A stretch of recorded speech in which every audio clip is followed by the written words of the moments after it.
事啊。係可以俾啲掌聲佢哋，多謝你哋大家啦。咁啊嗱，三位都各司其職啦，喺呢套戲參與即係負責主力唔同嘅部分啦。不如先問下 Jack 先啦，不如先講下點解會有呢一個 project 衍生出嚟啊？同你都好有關係咁樣。其實咧就我哋套戲有兩位導演啦，咁我另一位叫做 CK 啦。咁我同 CK 同埋呢套戲嘅投資者咧都係中學同學嚟嘅。咁樣喺好細個就認識㗎啦，好好感情啦。咁就但係中學畢業之後就各有各發展啦。咁我同 CK 都係影視業嘅。咁 CK 主要係電視台啦，喺電視台度有PA 做導演啊，喺電視台同埋出到嚟之後都有繼續拍電視劇嘅。咁我就主要係喺電影嘅崗位度做副導演啦。咁另一位朋友咧，出品人咧，咁佢就做生意嘅。咁去到成日同我哋講笑咁講咧，就話哇你哋拍戲咁得意啊，會唔會有朝一日我哋做生意有啲資金可唔可以投資俾你哋拍戲啊咁樣？咁一開始我哋都覺得佢講下笑嘅啫，我哋都係話去認啊好啊好啊嘅好啦。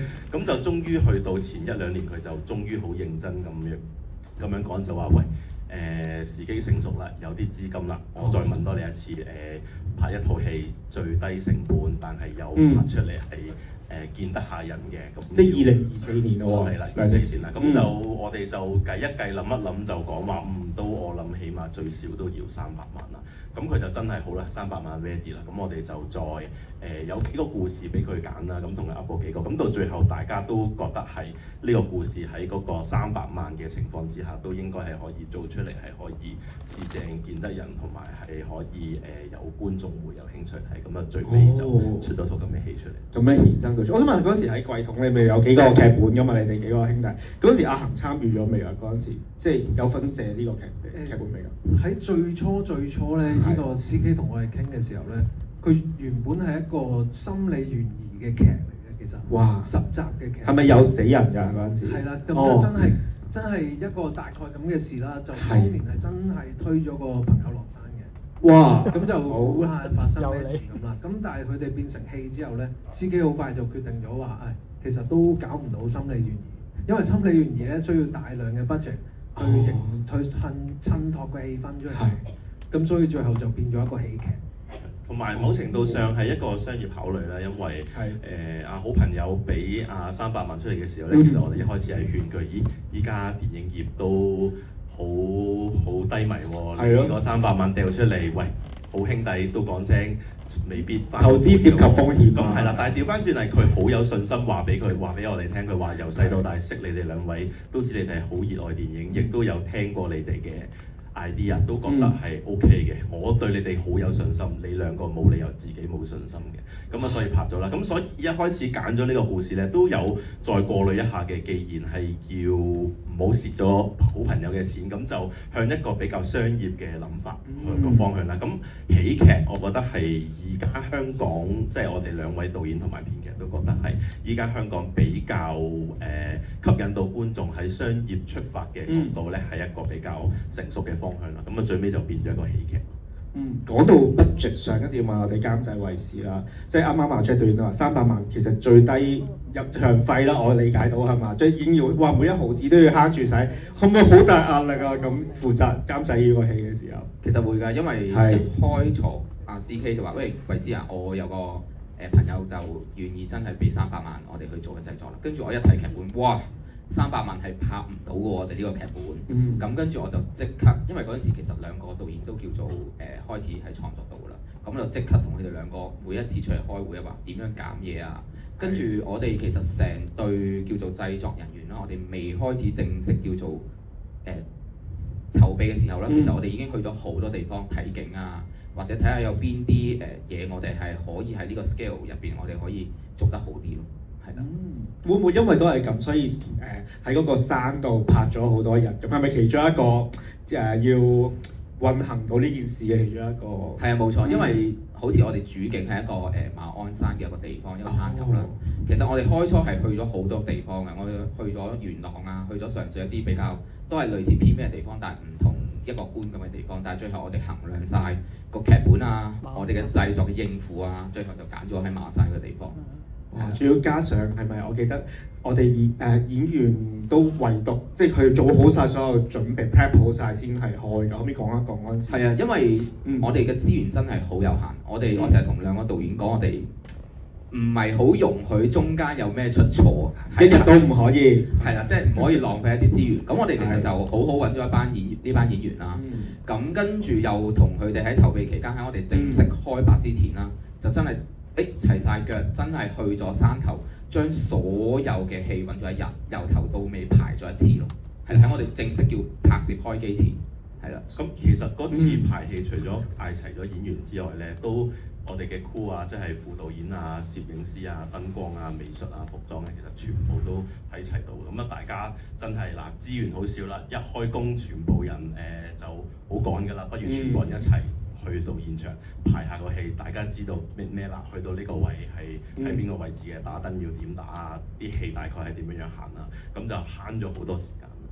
係啊，因為電影咧圍讀啊就好多，或者係book 一個 studio 去彩排都好多，但真係要夾晒所有演員去叫做真真正正嘅場地拍攝場地彩排，其實係應該係好少嘅，係啦。咁我又好好奇，可唔可以問下幾位？你哋覺得我哋，因為我真係完全感受到我哋幾位主要演員咧係完全信任我哋呢個團隊啊！佢哋為咗你哋直情可以放開所有啦，好似我哋嘅 Peter 咁樣啦，包括佢啦當中。咁啊點解可以得到佢哋呢個信任咧？其實喺完成劇本開始揾演員嘅時候咧，我哋都一開始我哋都估唔到可以揾到呢班演員陣，因為我哋揸喺手嘅資金唔算好多啦。咁其實一開始係有諗過一個方向係用一啲比較冇名氣啊，或者即係可能再 green 少少啊。咁但係我哋就本住一個諗法就係喂，問下咯，問下唔使錢噶嘛，佢接就知道係咁少錢噶啦，佢唔接又冇得逼佢嘅，咁就照問下嘅。咁其實第一個問咧就揾咗小龍先嘅。咁其實同埋我哋喺嗰個過程咧，好難用三言兩語話俾個演員聽我哋個劇本係咩，因為太複雜啦。所以咧我哋係俾咗個大綱俾演員，然後請演員嚟到我哋 office 度一齊再傾，然後我哋每一次傾咧都起碼要講40至50分鐘。我哋真係成場戲由頭到成套戲啊，由頭到尾咁樣講嘅。咁第一個就小龍上到嚟，咁其實佢一上到嚟聽完之後咧，其實都好中意個故事嘅，咁就都冇乜點考慮咧，就應承咗啦。咁然之後我哋揸住小龍咧，又覺得好似再揾其他演員咧都好順利，可能佢覺得咦話喺小龍都肯接喎，咁應該都唔會太差啦咁樣樣。然之後都係每個演員上到嚟，我哋都係同佢講一次。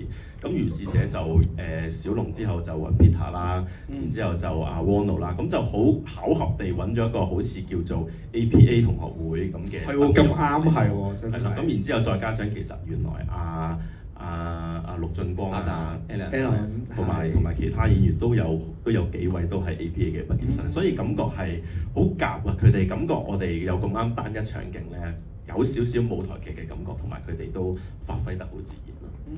我又想呢個時候問阿恒補充少少啊，因為我記得之前你哋榮獲到呢個香港電影評論學會嘅最佳編劇啦，或者嗰時咧本 book 嚟有寫一個話糅合咗一個都市傳說同埋呢個荒誕嘅。其實你哋寫嘅時候係點樣？有冇話向住邊個方向去寫，定係點樣做到出嚟嘅咧？寫嘅時候咧，主要係度咗一件完整嘅事先嘅。咁然後咧就再慢慢諗下點樣揭俾觀眾知係最有樂趣。即係如果我知道咗第一件事之後，觀眾唔知啲乜，知道啲乜，去睇下一個 chapter 會好睇咧。即係一路都係循住呢個方法去諗。同埋我覺得咧，即係由細到大啱啱入行咧，啲前輩都成日教我哋嘅，即係有句嘢好啱嘅，就係資源縮窄形成風格。即係成日點解我哋拍到咁樣嘢咧？因為我哋資源唔夠咯，所以就成日去諗一啲方法嗱，鬼唔知打多幾下開槍爆炸飛車啊，好睇咩？咁我哋就係冇咁嘅資源搞呢啲嘢，咁就開始諗用啲咩方法可以簡單啲，唔使咁貴，但係又吸引到觀眾嘅。咁其中一個方法就係一件好古怪嘅事，喺我嘅角度睇係好恐怖嘅，但係喺佢嘅角度睇咧，原來就好奇怪嘅。再第三個角度睇咧，原來係好吊詭嘅咁樣，用一個咁嘅方法就變咗一件事，用咗唔同嘅 angle 去睇咯。咁都係一種我覺得係喺一開始知道冇資源嘅時候，集中去諗嘅一個走向咯，就演變到依家咁樣樣。好明白晒。呢邊我哋又做過少少民意調查，想問大家過去呢86分鐘，如果你係有笑過嘅，你可唔可以拍個手俾我哋聽？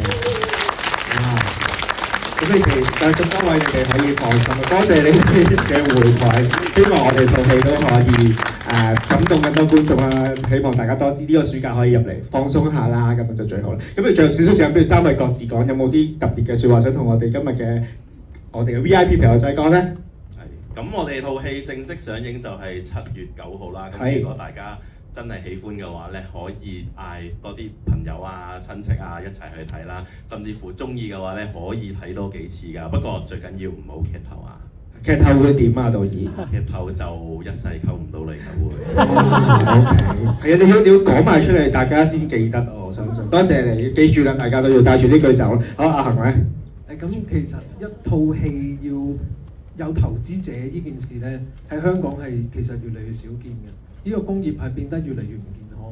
咁難得有個人肯咁樣拋300萬出嚟，信任2個兄弟去拍好佢，我都希望佢回到本，我都希望呢個好老細係可以有回報嘅。係，咁回到本再開啊！上次話係都有聽講過。咁啊，所以呢樣嘢就靠大家幫手宣傳啊。係，你哋嘅努力係值得嘅，值得我哋嘅支持嘅。多謝。好，衛斯啊。如果大家真係睇得開心嘅，我哋7月9號就係正式上映㗎嘛，將呢一部戲開心 share 出去，將呢個開心帶俾身邊嘅朋友啦。係啦。係，多謝衛斯。放心，我哋補充一句，如果大家等唔切7月9號咧，今個星期六同埋下個星期六，即係6月20號同6月27號都有優先場，都會有機會見到佢哋，謝佢仲我哋嘅演員朋友添。咁今日嘅時間嚟到呢度差唔多啦，再次多謝你哋，特別多謝你哋黑雨都趕過嚟旺角呢一度欣賞，希望好快喺戲院再見到大家。Thank you， 多謝晒。其實大家今日睇完嘅影評啊，記住幫我哋嘅 friends 度寫多啲啊，踢我哋 UFO 離奇命案。多謝你哋支持香港電影 ，Thank you， 下次見。